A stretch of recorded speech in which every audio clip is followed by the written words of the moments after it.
Good morning dear students. Saurabh sir की online English की class में आप सभी का स्वागत है। आज हम क्लास नाइन्थ में जो आपकी पोयम है the lake isle of Innisfree, the lake isle of Innisfree, जो कि विलियम बटलर के द्वारा कंपोस्ट की गई है। इनका नाम है विलियम बटलर ईस्ट, शॉर्ट में लोग इनको WB ईस्ट के नाम से जानते हैं।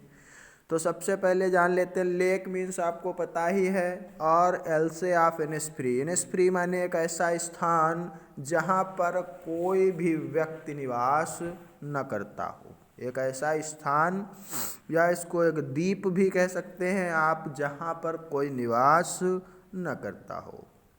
तो सबसे पहले हम देखते हैं अबाउट द पोएट, जिन्होंने इस कविता को कंपोज किया है। लिखा हुआ है विलियम बटलर ईस्ट, पॉपुलरली नोन एज WB ईस्ट। विलियम बटलर ईस्ट पॉपुलरली माने साधारणतया, नोन एज WB ईस्ट। तो जो WB ईस्ट हैं उनको जो है पॉपुलरली माने लोकप्रिय तरीके से लोग WB ईस्ट के नाम से जानते हैं। Is a great Irish poet, वो एक आयरलैंड के, आयरिश माने आयरलैंड के निवासी, वो एक आयरलैंड के कवि हैं। एडिटर, एसेइस्ट एंड प्लेराइट, संपादक, निबंध लेखक और एक नाटक लिखने वाले भी हैं। ही वॉज बॉर्न ऑन 13 जून 1865। उनका जन्म 13 जून 1865 में हुआ था। His father was a well known painter, उनके पिता एक बड़े ही प्रसिद्ध पेंटर, चित्रकार थे। He was a God gifted genius. He was God gifted genius. उनको जो है भगवान की तरफ से जीनियस माने बुद्धिमत्ता प्रदान की गई थी।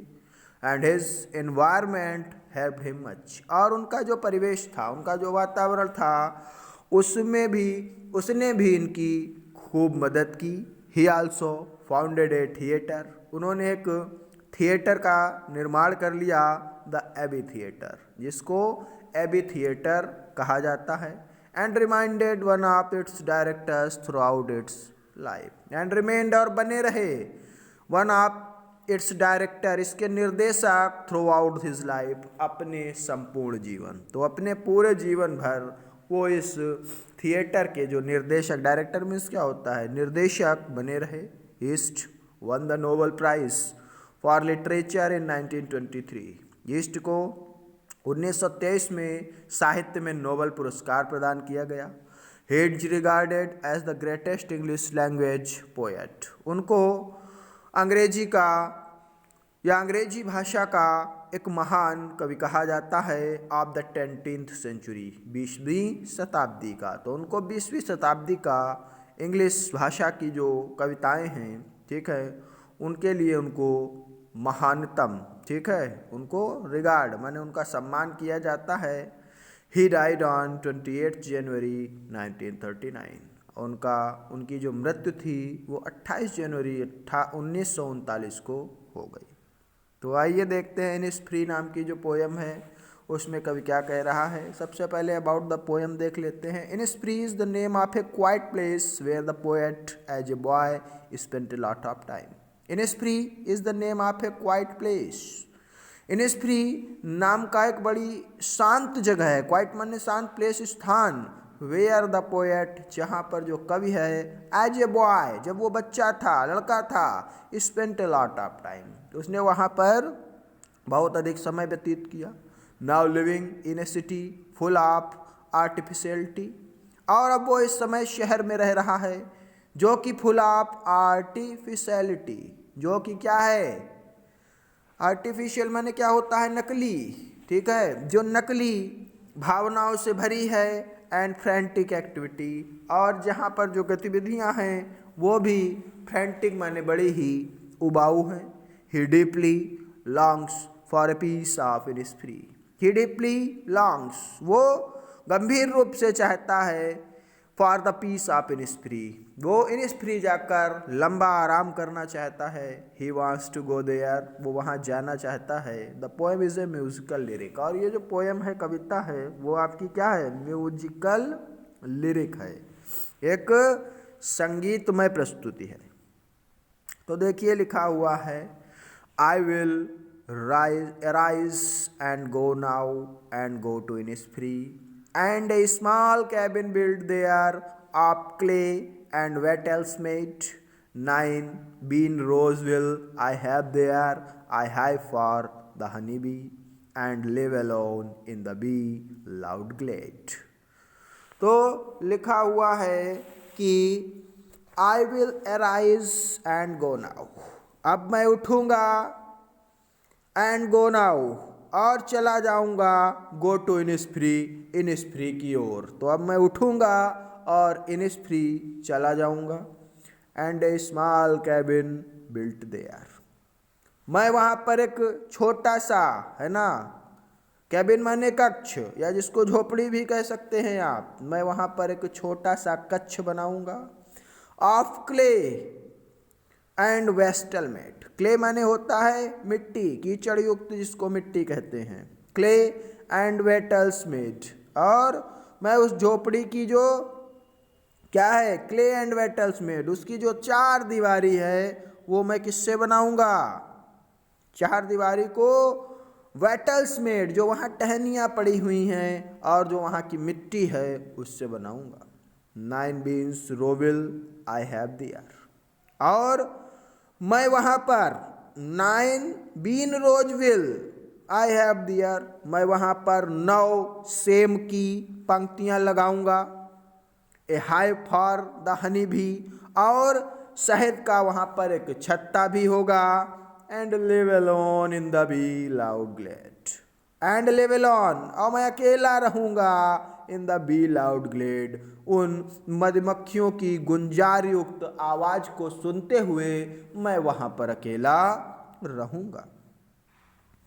And I shall have some peace there, for peace comes dropping slow, dropping from the veils of the morning to where the crickets sing.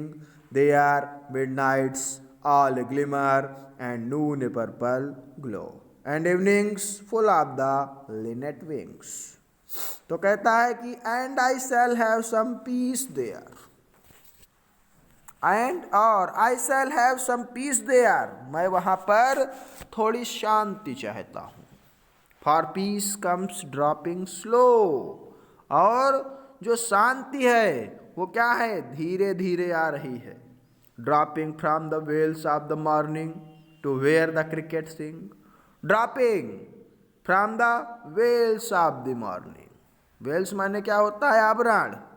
तो जो सुबह है वो क्या है, धीरे धीरे शांति के साथ आती है। टू वेयर द क्रिकेट सिंग, और झींगुर गाते हैं। और क्या होते हैं, सुबह धीरे धीरे आती है और जहाँ पर झींगुर क्या करते हैं, गाते हैं। क्रिकेट माने क्या होता है, झींगुर या टिड्डा जिसको आप बोलते हैं। There midnight's all glimmer and noon a purple glow, और आधी रात में जो है वो प्रकाश क्या हो जाता है, ग्लिमर माने धीमा पड़ जाना, मंद हो जाना। And noon a purple glow, और दोपहर में गुलाबी धूप खिलती है, अर्थात हल्की धूप होती है। And evenings full of a linnet's beings, और वहाँ की जो शाम है, वहाँ की जो क्या है, इवनिंग्स, जो शाम है वो क्या है, लिनेट, जो लिनेट एक पक्षी होता है जो गाना गाता है। तो वहाँ की जो शाम है वो लिनेट पक्षी के पंखों से भरी है, अर्थात वहाँ शाम के समय जो लिनेट पक्षी हैं वो गाना गाते हैं। I will arise and go now, for always night and day I hear the lake water lapping with low sound by the shore, while I stand on the roadway or on the pavement's grey, I hear it in the dear heart's core।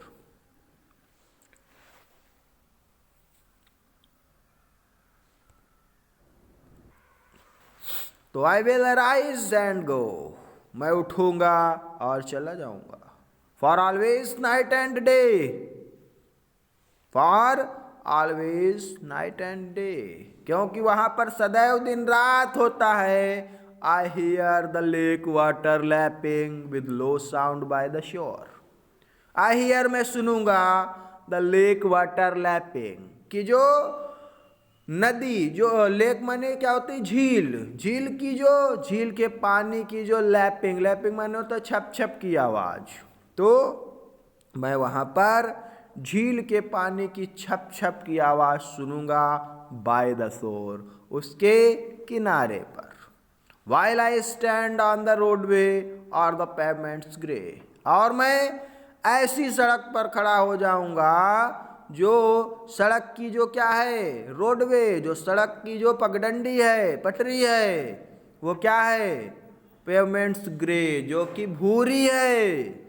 I hear it in the deep heart's core, और मैं इसे अपनी हृदय की क्या है, hurt score, अपनी हृदय की गहराइयों से उस छपछपाहट को, उस आनंद को सुनूंगा और उसको महसूस करूंगा। तो सभी बच्चों ने इस कविता को ध्यानपूर्वक पढ़ा है, इस पर सभी बच्चे ध्यान दें। आज के लिए बस इतना ही। That's all, thank you.